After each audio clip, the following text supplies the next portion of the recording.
It's time to go balls deep. The EA Sports College Football Headquarters Podcast. Hell yeah. We are here with special guest Chris Johnson, Whoa, DJ CJ. No fucking warm up, nothing. Dude, just I gotta let people know, dude. Yeah. I got. No he foreplay. can stay there and shut the fuck up for a while. Yeah. But, dude, people gotta know. Yeah, well, hey. This is our boy All from right, back in the day. Yeah. Hey, everybody. We are back. We are. Right? Welcome back to another episode of Balls Deep. Welcome to Roll Room Studios. Dude, that was just the equivalent of like shooting your load too early. Dude, yeah, you came right out. Dude, I swear, Chris, that never happens. Dude. You're just so sexy. Yeah, she was like, I shaved, and then you were like, Yeah, exactly. I'm done. Yeah, I swear I never do that. Yeah, right? Yeah. Okay. So anyway, we are back. Dude, episode 2, that intro is going to last a lot longer. Speaking of which, did we do the music for this? Or No, I can't. You'll just do because it after the fact? I can't reach the computer from here, so I'm going to put it in after. So Okay. the listeners will have heard the intro music created by Chris Johnson, Yeah, DJ Chris Johnson. CJ. Okay. Yes, indeed. So, all right, Al. So since we didn't do any foreplay, we're gonna... let's get right to the sponsor. Yeah, because we got just the tip. Yeah, we got to... Let's hit our hit our first opening segment, sponsor. Man. Yeah, we got to talk All about right. Just the Tip, man. Just the Tip is sponsored today by Jelly's Snot Knockin' Barbecue, home of the pregame victory dessert. 17 locations nationwide. All right. I love Jelly Snot Knockin' So what's your tip, Rich? So Anthony? here is our tip, you motherfucker. Right? So our tip today is if you are playing in an online dynasty or offline dynasty, if you want to increase your brand exposure, start streaming. When you stream a game... Wait, dude, that can't be right. Like, I shit you not. the brand exposure in the game Yes. can be affected by streaming. Yes. It tracks how many games you stream. Dude. And then how many games you win when you stream. Get out of here. Dude, I shit you not. Well, this is why the tip is good. Yeah, and so Yeah. if you want to increase your brand exposure, which if you play at a bad school, Right. that's one Everything of those ones. helps, yeah. It's really hard to increase until Right. you get better. Well, this will give you a jump start on it. Dude, Yeah. I would have never known that without the tip. I discovered Look it at that. when I was looking through my school, and it shows you all your little ratings and everything like that. I saw brand exposure, and this little thing popped Yeah, up. and it'll show you like how to improve it. Sure, and it says No shit. yeah, stream your games. So wait a minute. Like if you actually read those little sub menus and the things they have on there, it's helpful. It can be, yeah. I'll be damned. And Look at that. Read the fucking instructions. And that is today's Just the Tip. All right. Well, dude, that was a good one. Yeah. That's better than the tips I usually give. Yeah, well, you know, Yeah. it's the first time I've done one, so Yeah, of course that's true. it's better. Yeah, right. Yeah, you saved it up. Yeah. Okay. That's a good call. All right. All right. So anyway. Yeah, let's go. All right, so everybody, we have on our show today a very special guest, a very longtime friend of ours. We've known him since about 8th grade. His name is Chris Johnson, and Chris Johnson, he is currently living in Louisiana. He used to live here in Las Vegas for a very, very long time. He is a former Marine. And there's no such thing as a former Marine. Oh, that's right. Yeah, he He's can still retired eat Marine or crayons whatever. just like everybody else. Right? But most importantly, he used to be, well, I guess probably nothing more important than his career as a Marine, but he used to be a DJ here dude, that's at the more Dre's interesting part. Nightclub back when Dre's was an after-hour spot only. Right. All right. So let's throw to Chris here. Okay, Let Chris Chris. speak. Chris, tell us about working at Dre's. Oh, wow. Okay. So, this was back in 2000, give or take. When I got out of the Marines, I started bar backing at a nightclub called The Beach, which I'm pretty sure you guys are familiar with. Yeah, the beach was great. Yeah. Yeah, Trevor worked there. And I got into the nightclub scene. In order to get a job doing that, you had to kind of hang out with the bartenders and shit. So you had to be part of the little clique. So they were all going out to clubs and shit. And one of my friends was the DJ. I'm like, what do you do, dude? And he goes, well, he gives me the headphones. He goes, make this sound like everything else. I'm like, oh, okay. So I kind of do it. He goes, oh, you should, buy a setup. So I did, and I quit my job 2 weeks later. Nice. What was your job bar backing at the beach? You quit that job, yeah. right?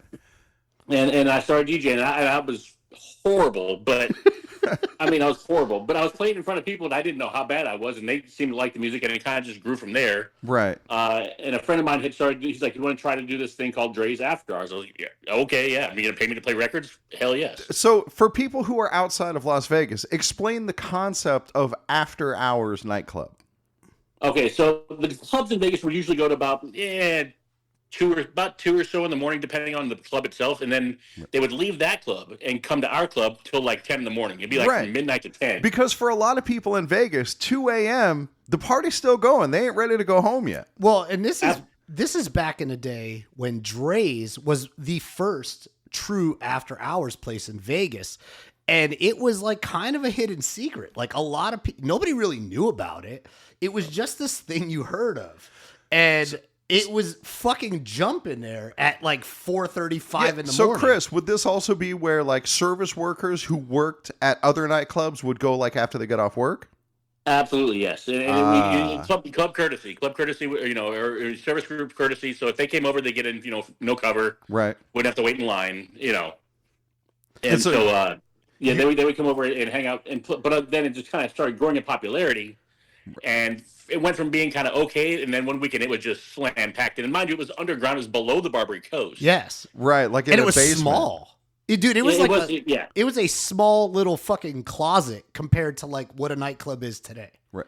Absolutely, and so it was a 5-star restaurant during the day, and then we'd bring out a portable dance floor and turntables. Yeah, and it would convert over to a nightclub. Yeah, and then, dude, that's where all the good drugs were. Oh, absolutely, yes. Yeah. Right. This is where Chris's drug problem started. Yeah, this is definitely where his drug problem started. So, dude, what's it like being a DJ there? Oh, I mean, from what I can remember of the 5 years, give or take, right. I'd say collectively 2, maybe. Uh-huh. It was I wouldn't change it for the world. It was amazing. I mean, wait, hold on. You want to pay me money, give me drugs, sex, and notoriety for playing fucking records for a bunch of shitheads? I'm all about it. Dude. Say less. Yeah, right. That does sound pretty good now that you mention it. Beavis, this deal sounds pretty good. Right, exactly. And from that, I got a residency in Salt Lake City, Phoenix, San Francisco, and San Diego. So they would fly me out to these different places once a month, pay me $1,000 to play for like 2 hours. Oh my God, dude, what a racket. Yeah, Chris was got in too early though. Yeah. Realistically speaking. You could have been DJ Marshmallow. Yeah, exactly. He could have been making like $23 million a year, to play at, clubs today, but dude, that's just, he was in too early. Well, that plus when you're using alternative substances quite a bit while you're DJing, it kind of put a bit of a hindrance. I couldn't balance the partying and the DJing. I didn't look at it as a job, but for me, it was a fucking party, and you can't do that. You can't. All right, yeah, that's fair. Chris, in true form, did not take it seriously. Did you? I seem to remember that you also were a strip club DJ for a while. For a little while, yeah, I worked at the club. I don't even know if it's still there or not. Cheetahs. No, I think Cheetahs may have rebranded itself. Is the club that was in Showgirls with Elizabeth Berkley. Yeah. And for a while, Cheetahs was like a cool club. Yeah. And before it became a place where strippers go to die. Right, absolutely, yes. And then it ended up being Spearmint Rhino. And Spearmint Rhino is kind of where I cut my teeth DJing, because we would go in there after we go out clubbing, and I'd bring all my shit with me. And I knew the DJ, so he let me use his equipment. And I was playing for my friends, so of course, oh yeah, you're great, even though I was not great. Dude, so that's kind of like the basis of this podcast. Like now we're in the future. Yeah, that's true. Now we're in the futuristic year 2025, where everything is digital. But when you were DJing back at the turn of the millennium, did you still use records? Oh, absolutely. There was no. I mean, they had CDs you could use, but you don't want to be a CD jock. We used to call those guys jukeboxes, basically. But yeah, no, I learned on vinyl, but nowadays with the new digital revolution, I mean, I would play vinyl, but I'd rather carry all my records on a USB drive. Yeah, as of course, to, all my fucking records. Yeah, dude. So did you ever learn how to scratch? Yeah. On purpose? Like your hands were shaking from the cocaine, and you go to take the record off, and it would scratch. Well, oddly enough, my first gig ever was out of the city, was in Phoenix, and I was so nervous. The crowd was fucking gigantic. Uh-huh. And the DJ that was on before me was this guy named DJ Icy, and he's like the godfather of this style called breakbeats. And he was playing before I was, and so he looked at me, and he could just tell I was pale. He was like, he's like, "Are you okay?" I'm just a little nervous. He goes, "Oh, okay, I'll stick around and see how you sound." I'm like, "Oh, awesome." Yeah, great. And so I was so scared, my hands were shaking trying to put the needle on the record, and I had these two. Oh, it was. I mean, I dropped the first record, and it was actually one of his tracks, and the place went ape shit. It turned out really well, but yeah. Dude, so how did that all come to an end? As I said before, So you ever see Right, the end right. of Casino? Or the end of like what's the one where Nicolas Cage goes to Vegas to drink himself to death? What's Leaving that? Las Leaving Vegas. Las Vegas. It was like the end of Las that. Vegas. Yeah. So did you ever see the end of that movie? That's kind of the way it looked. Well, it kind of got to the point where the gigs weren't as much, and I had a girlfriend I was living with, and I had to start put food on the table, and I just couldn't see myself being a nightclub DJ at 35, 40 years old. It just wasn't a good look. That makes sense. At least not without a big fake mouse head. Yeah, right. Yeah, or something to cover my face. Absolutely, yes. The guy with the shiny shirt and the feathered hair. Hey, well, right. Yeah, exactly. So Anthony and I were talking about this. You mentioned you had a live-in girlfriend at the time. Anthony and I were talking about how you were really the first of us to have like this steady, regular girlfriends, like going all the way back to junior high, right? Oh yeah, Chris was the fucking man in like junior high. Chris, he already had, as the kids call it now, the Riz. Yeah. Chris had that shit back then when all of us were scared to talk to girls. Chris had no fucking fear, and it was working for him. And he had like a little skater vibe going, and he smoked weed. Oh my He was God, I fucking forgot cool. about Yeah, that, Chris dude. You was- were a skater. Yeah, Chris was like skater Yeah, guy, smoked weed. Dude, He was cool. even funnier. Oh my God, dude, Chris just pulled out a skateboard. Oh my God. Ah! Yeah, and Dude. so back then, Chris had girlfriends, and we would just look at Chris like, dude, he's got a girlfriend. Yeah. He's seen that must be titties. nice. Yeah, right. He's actually squeezed a boob. Yes. Yes, and all those, and then tragically, as a matter of fact, I still talk to a couple of the girlfriends I dated in high school. I'm not sure if you guys remember Jenny or not, Jenny Jack. No. I don't remember her. Okay, now. yeah, No, so that's all right. I still talk to her on a regular basis. I mean, we chit chat all the time. You had a girlfriend for a while that had a boy's name, and we would make fun of her for that, I think. I don't remember that. Did I she might work be at mixing rallies? people. That one? No, that was dude. No, you're talking about Billy had a girlfriend named. That's George. what it was. You're right. Yeah, it was Yeah. Billy. Never mind. Yeah. Yeah. Yeah. Dude. Now, you I, guys probably remember Denise. I remember like Michael Lynn. That's the one I Oh, remember. yes, Michael, yeah, I still talk to her too, actually. Okay. Yes. Dude. Oh well, hopefully she doesn't listen to this show. But so I remember when Oh, boy. Chris when he was first describing this girl, because I hadn't met her yet, right? And he's like, dude, and he holds up his hand like he's holding a taco. Right. And he's like, dude, she's got a meaty pussy. Right. And I was like, well, that's a way to describe it, you know, Yeah. like, but dude, I think, I don't know. How old were you when you were dating her? Like 16 or 17? 16 or 17, yeah. Yeah. And Okay. so at that point, Dude, I was still 10 years away from seeing my first vagina. yeah, Chris was already like fucking slaying Right. long before any of that, right? Right. And but Chris was talking about it, and at that point, I think I was 17, so I don't think I'd started dating Heather yet. Maybe not. I don't know, but right. But either way, Right. The concept alone was like mind fucking blowing to me. I was Yeah. like, whoa, you know, Dude. yeah. She's got like a fucking like a baconator, you know. And so anyway, so yeah, so that's what that's. dude. But yeah, Chris then like 16, 17, whatever. How did you obviously you graduated high school? How? I graduated by a half a percentage point. Do you remember the class we had together, movie appreciation? What the fuck? You had a movie appreciation class? Dude, it sounds like something I would have got my into. God. Dude, that is the And we would watch all these the movies that we watched were movies that are on like Mystery Science Theater 3000 now. Oh, the really bad movies? Yeah. Yeah. And then we would our- appreciate them. Our final was on our final was on this movie called This Island Earth, and it was really bad. And I graduated by like a half a percentage point. I don't know how I Wow. did it, Dude. but Yeah. I mean, Yeah. look, dude, I struggled through basically junior and senior year because I had other things on my mind. Right, because you also had a girlfriend by Yeah. that point. Well, and I was working and Yeah. everything. So, dude, Right. yeah, school took like a backseat to everything, right? Like, yeah, Rich was working at the age of 12. oh yeah, Yeah, straight dude. up, dude. As soon as, and making good money. oh, dude, yeah, at the time, I Hell, was, yes, he was making a Tell the stupid listeners money. what you were doing back then. so I was a pool attendant at Bally's hotel back in the day, Right. And we used to make tips for carrying out people's lounge chairs and everything Right. like that. And we're talking like this is 1989, 90 ish, Right. right?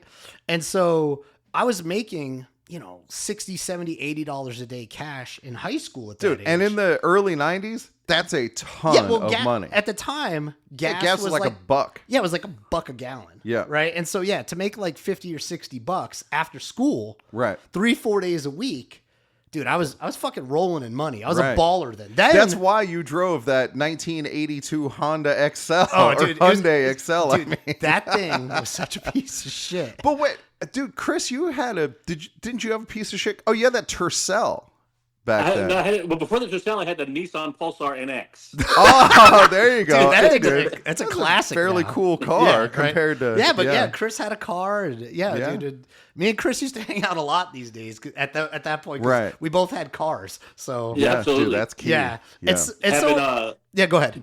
having WCW Nitro tournaments on fucking N64. Oh yeah, dude. So Dude, good time. So Chris used to be a gamer with us, obviously, right? Right. And so we referenced Chris on Andre's episode. Yeah, on Andre's episode. Yeah, dude, right? let's get Chris's half of that story. Yeah, so- where like Andre would wake you up to beat the fuck out of you at Street Fighter. Well, Chris It was so- better it was at so Street absurd. Fighter It was than I so was. absurd.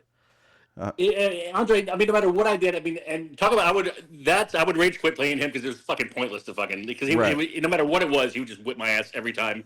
And I thought I was okay, but no, nothing compared to him. No. Yeah. that So guy. Chris would whip my ass at Street Fighter. Yeah, Chris Right. would whip my ass. I mean, like, we'd have some decent games, but for the most part, he would win. Right. Right. And then Andre would like come in and slam his giant dick down onto the table and just like fucking lay waste to both of us. Right. You know, until both of us would just rage quit because like it was kind of pointless to play him.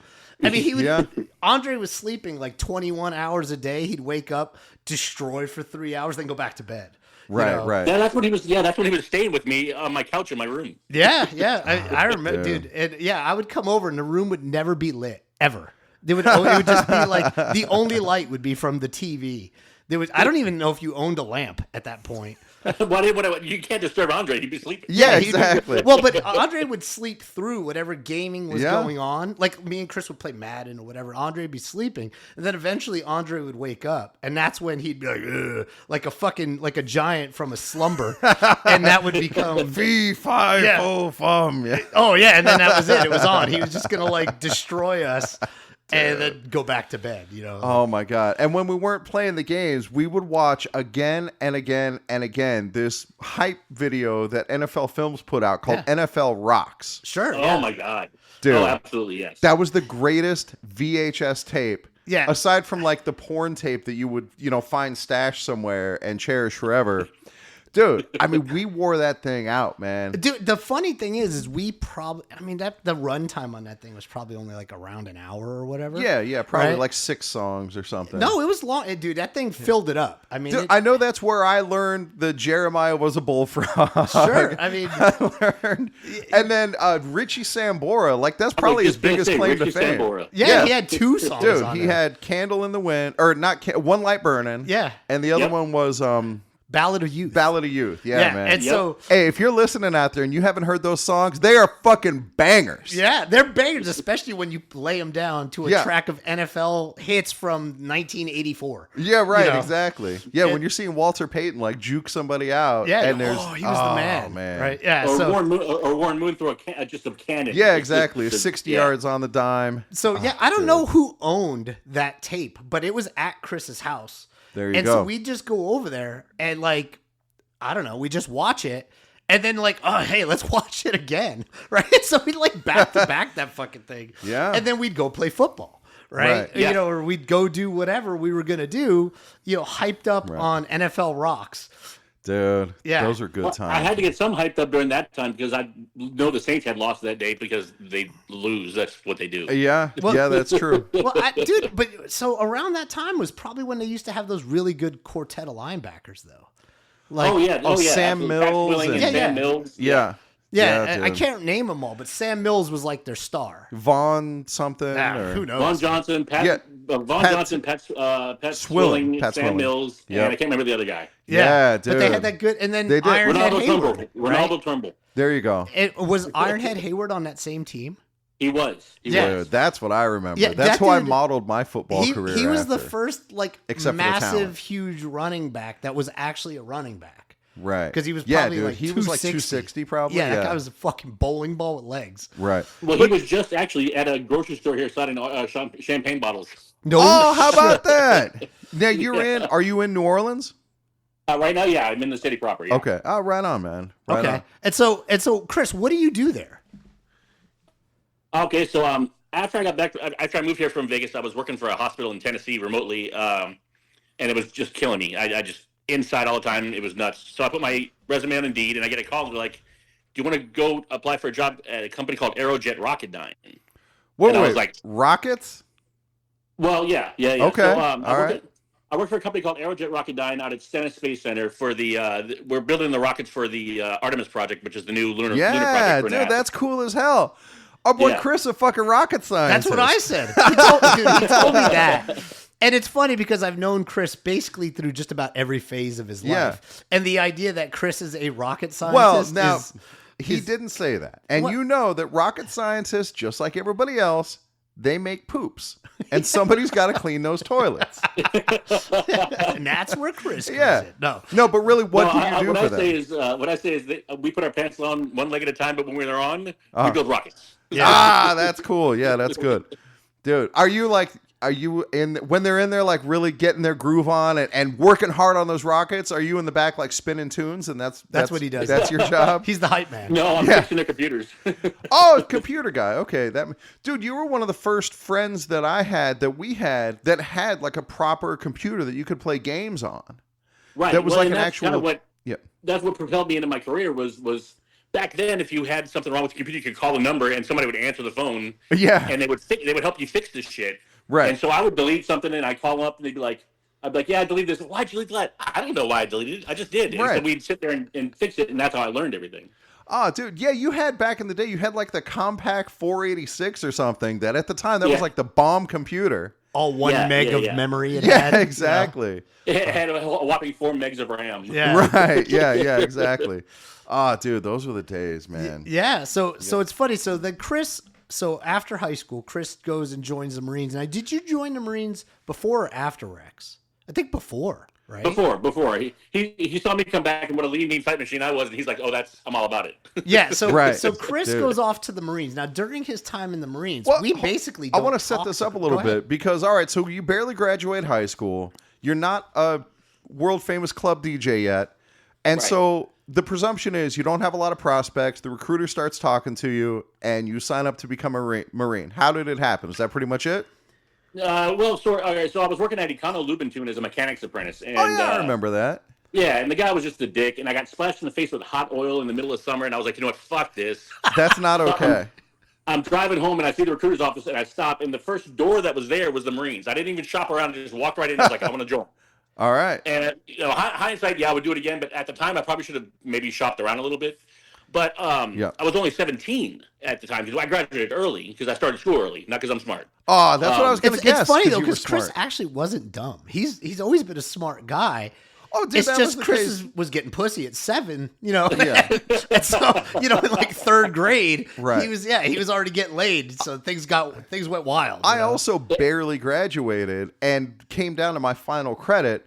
Also, not because I'm dumb, but because I'm profoundly lazy. Yeah, I've noticed. Yeah, exactly. Yeah, that you have not shaken. No, I much. keep that with me. Yes, Yeah. that's right. It's core personality trait. All right, so you go to the recruiter. He signs you up. And since I'm only 17, he's like, well, I have to get, your parents' permission. So I go home and I tell my mom, she's like, well, you can't go unless I sign for you. So the recruiter comes to the house, all decked out in his dress blues. Oh, yeah. She couldn't sign those fucking papers fast enough. She was like, take your ass. I bet it was a pretty good experience for the recruiter, too, because I know that we were probably all too shy to say this to you back then, but your mom had big boobs. I was just going to say, I know what's coming. I know what's coming. So it's funny though, because like my memory, like the timeline of all this is a little hazy, right? So Chris goes off to the Marines, and then I do remember you coming back after boot camp briefly for a while, Yes. Yeah. Yeah, well, because I was stationed in Tustin, California. Yeah. right? And so I remember, but see, I don't remember if this happened after your tour in the Marines or just after boot camp. So maybe you. Well, it was after boot camp, but before it was during when I was in the fleet. It was after boot camp and when I was in the fleet. But do you guys remember I used to come with a friend of mine named Mitch? Yes, that's what I was going to talk about. Right. And Oh, my God. So at the time, I was then working at Luxor, and I was an At the assistant pool, manager yeah, there. yeah. And we used to have these pool parties after work or whatever, where the staff would get together and dude, we had You would have house parties with the house people who parties. worked at the pool. yeah, we'd have house parties, but And guys, if you're picturing like high school, early college age female lifeguards in Vegas, you are picturing correctly. yeah, and I did all the hiring. Right, So yeah. I would hire just nothing but smoke shows. Right. Every girl that worked there was hot. Yeah. Right. And it's funny because my girlfriend at the time worked there too. Yeah, And she would was help also me- hot. Well, she would help me like select the girls, right, that worked there. But anyway, so we'd have these parties. And Chris shows up to one of these parties Right. with his buddy Mitch. Now, at the time, everybody's fucking wasted drunk. And at the time, I want to say, didn't you and Rory live next door to us? Yeah, we were all living at Mesa Club at the time. Yeah, and so Yep. it was really like two apartments kind of right next to each Yeah. other. And so we're having this party, and out of nowhere, somebody comes up to me and they're like, dude, Chris got into a fight.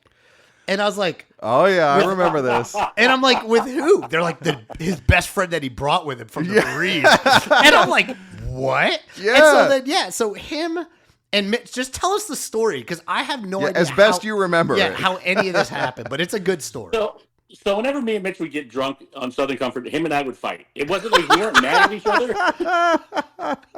We would just start fighting. I mean, and I don't mean like push around in life. I'm talking like, fighting. And people, they didn't know how to handle us. And we're like, no, it's fine. It's cool. I love his mother. Yeah. And so they would like beat the shit out of each other. Dude. To the point where like they'd both have like blood on their shirts. And I mean, Yeah. like it was like a legit throwdown. Right. And then they just hang out afterwards. It was like there the you go. fucking crazy. That's love, man. That's love. Well, and at the time I just assumed, well, this is what the Marines is like. That's a fair assumption. Like this is just what you do. Yeah. And so Well, it would always start because we'd be drunk and he'd look at me and he goes, I love your mother. I love that whore. And that'd be it. Well, she did have those big titties. dude, she did, yeah. Yeah. Right? And he probably met her. So at Yeah. some point. So Absolutely, yes. Oh, yeah. He good met her. times. Absolutely. yeah. And so they would just hang out and they would fight, and dude, it would this would go on, and every time he'd come to town, I mean, it was pretty standard. We'd have these parties like at Right. somebody's place, and my place was one of the Yeah, ones yeah. where we would have them a lot. And so so Chris would come over and he would fight his best friend. Was Mitch the one who was nicknamed Shredder? Oh, no. That was Carson. Yeah, no, Okay. that was Carson. Dude. Do you still talk to Mitch Well, and or briefly tell Carson? the story how... Yeah, I want to hear that too. Do you Yeah. talk to any of them? Yeah, oh, absolutely. Yeah, I still talk cool. to all the people I was in the Marines with, I was close with. Yeah, Right absolutely. on. So briefly tell the story, and then we got to wrap up the episode. How he got the nickname Shredder. Oh, God, I don't remember that. Oh, I don't remember that. He was told to go copy some paperwork when he first got started. Do you not remember? Because I totally remember. Okay. So he was new to his, like he MOS was in or whatever. communications with you, right? And Right, so he right. was newly assigned to communications, and he had all this paperwork. And so he was instructed to go copy the paperwork. And so he goes into the office and he's like, where's the copier? And somebody goes, oh, it's right there. And he went and starts feeding his papers in. And it was the shredder. That's right. I totally forgot about Oh that. my God, that's a good story. That's how yeah. you get a nickname. That's how you get a nickname.